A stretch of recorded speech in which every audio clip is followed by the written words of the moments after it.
Hi everyone, it's Nicole Wilkins with FitnessRx for Women, and this is my next question and answer segment where I took questions from Facebook and I'm going to answer them for you today. The first question I have is, Nicole, how do you stay in such a good mood all the time? Dieting leads me to become very irritable at times, and have you ever taken an herbal supplement to enhance your mood? Well, I'm not in a good mood all the time, but I do like to try and look at the bright side of things.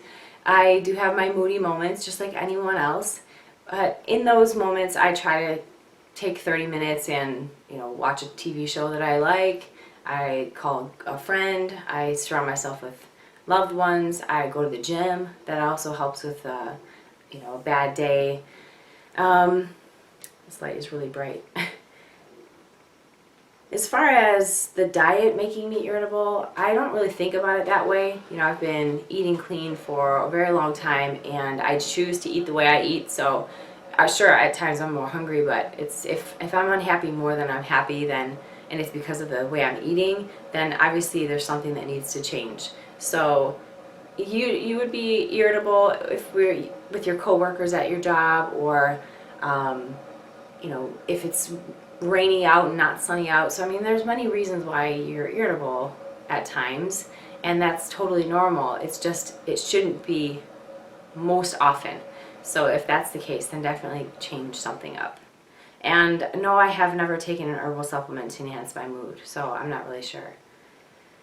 The next question I have is, I'm a 40-something mother of two who eats clean and works out now on a regular basis. What exercises can you recommend for that very elusive upper inner thigh?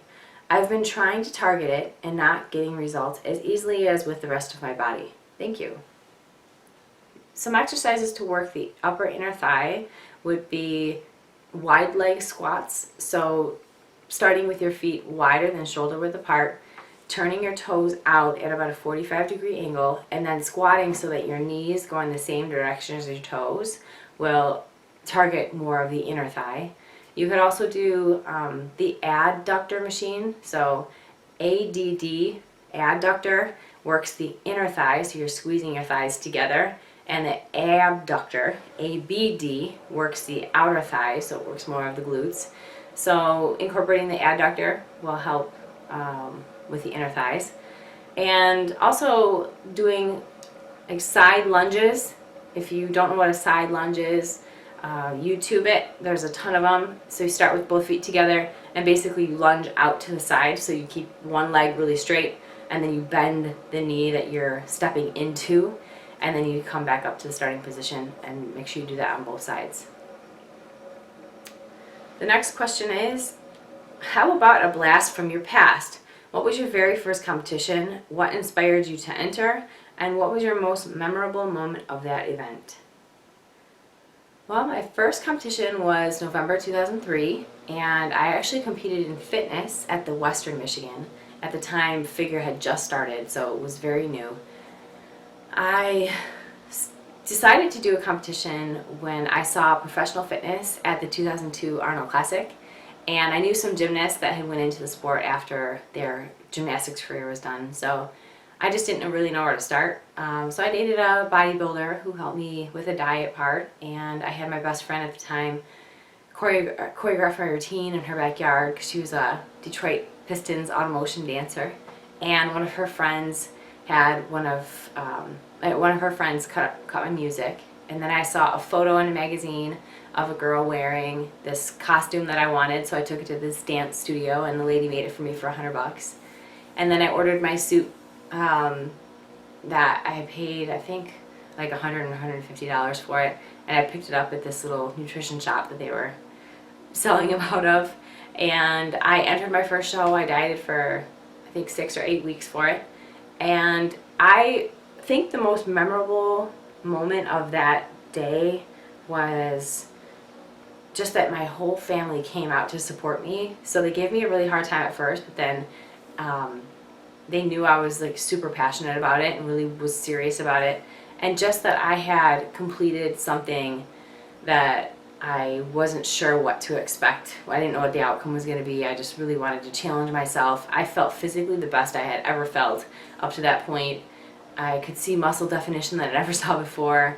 I just felt very proud of myself and accomplished, and I felt a huge rush of adrenaline when I performed my fitness routine for everybody in the audience. I was the only fitness competitor at that show, so but no one needs to know that.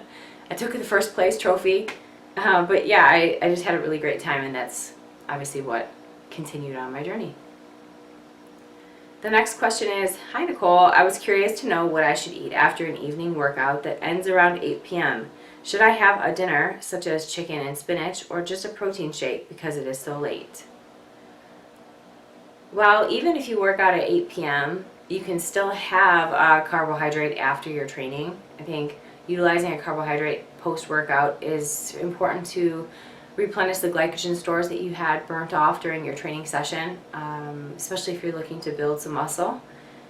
Either one of those options are fine. If you want to have chicken and spinach, have a little bit of rice, or have potato or quinoa or whatever you want with that.